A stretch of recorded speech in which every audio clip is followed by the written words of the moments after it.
Tuko nyuma yako. Ngashohe, KTN News.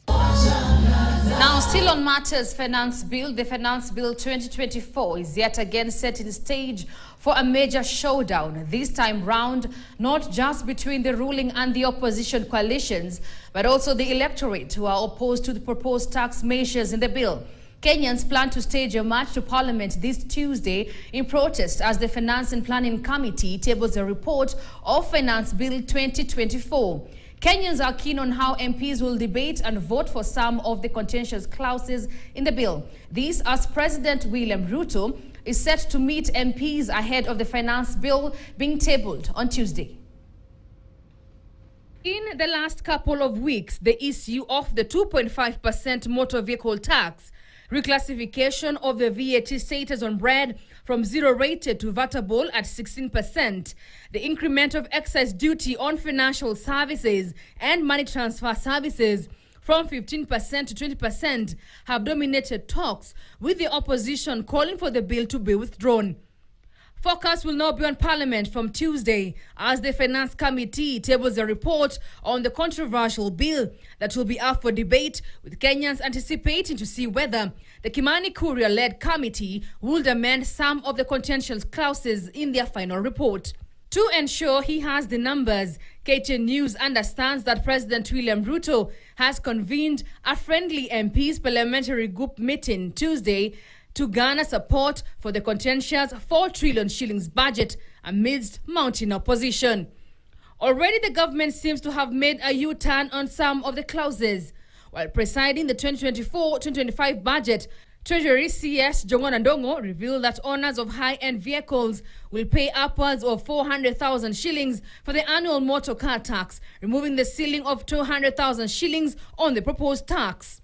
To expand the tax base and make our country self-reliant, I propose to introduce an annual motor vehicle tax at the rate of 2.5%, the value of the vehicle, subject to minimum amount of Kenya shillings 5,000. This then means the owners of the high-end cars like Land Cruiser, Range Rover, Mercedes-Benz, BMW, just to name a few, will pay almost 500,000 shillings for tax.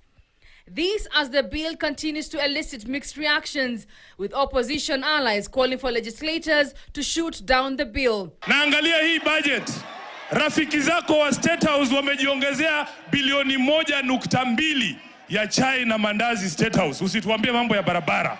Ameongeza shilingi 678 million shillings ati inaenda kwa ofisi ya Gashagwa.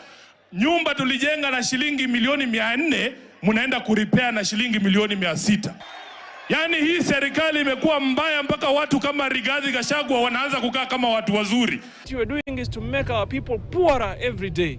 So what is your intention? Unataka wabaki maskini ndio uje uendelee kuwa rule, ama unataka kuwashukishe chini ndio ije kuwapa mapeni kidogo kidogo wakufurahikie? However, what is of concern now is whether legislators will abandon their voters by skipping the crucial vote on the bill. Last year, during the financial bill 2023-2024, 85 MPs abandoned their voters by skipping the crucial vote that determined the cost of living and the tax rising measures. Just minutes before the vote was taken, some of the members who were vocal by either supporting or rejecting the bill during the debate period, and despite being within the precincts of Parliament, chose not to vote for a bill that increased the cost of living in the country.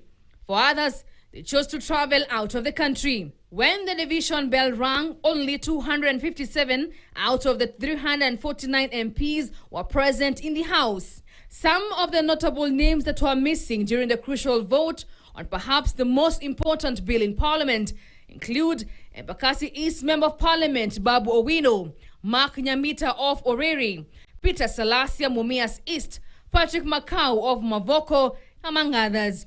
For ODM, however, the party has already directed its members to be present in the House for the duration of the consideration of the bill, with Secretary General Edwin Sifuna asking leaders to inform the party in advance of any travel plans. Kuanzia Tuesday hakuna safari za nje. Munakaa kwa bunge mpaka huo mswada muhakikishe kwanza mmeangusha huo mswada kwa sababu unakandamiza wananchi wetu. President William Ruto's allies support the tax increment, maintaining that the government has the right to impose taxes to fund its budget. Now, Majority Leader in the National Assembly, Kimani Ichung'wah, has sustained his onslaught against